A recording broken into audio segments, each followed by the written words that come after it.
Phone tapping కేసులో ముఖ్యమైన విషయం వెలుగులోకి వచ్చింది. బీఆర్ఎస్ హయాంలో తన ఫోన్ ట్యాప్ చేశారంటూ ఎమ్మెల్సీ తీన్మార్ మల్లన్న తీవ్ర ఆరోపణలు చేశారు.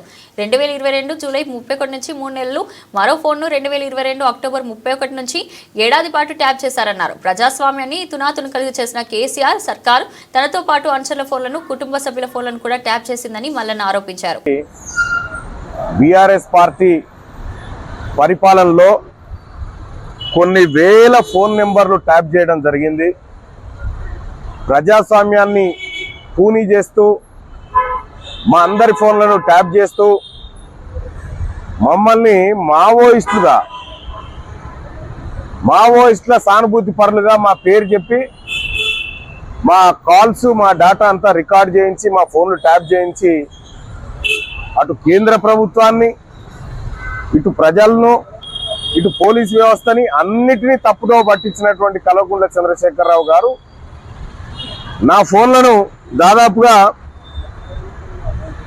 నేను ఒక ఫోన్ ట్యాప్ అవుతుందని ఇంకో నెంబర్ తీసుకుంటే ఇంకో నెంబర్ కూడా ట్యాప్ చేశాను.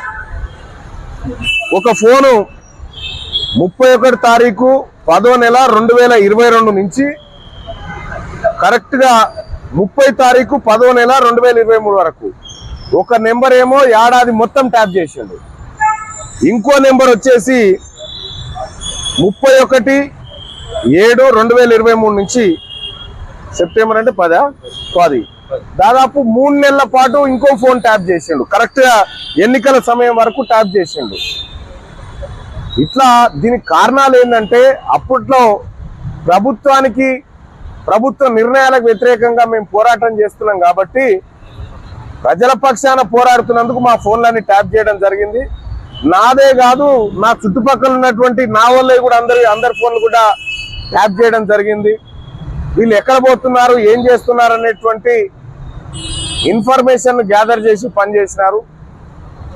నేను ఒకటే అడుగుతా ఉన్నా, నిజంగా ఈ రాష్ట్ర ప్రభుత్వం ప్రజలకు అక్కడికి వచ్చే పనులే చేసినంటే ప్రజల ఫోన్లు ట్యాప్ చేయాల్సినటువంటి అవసరం ఏమొచ్చింది?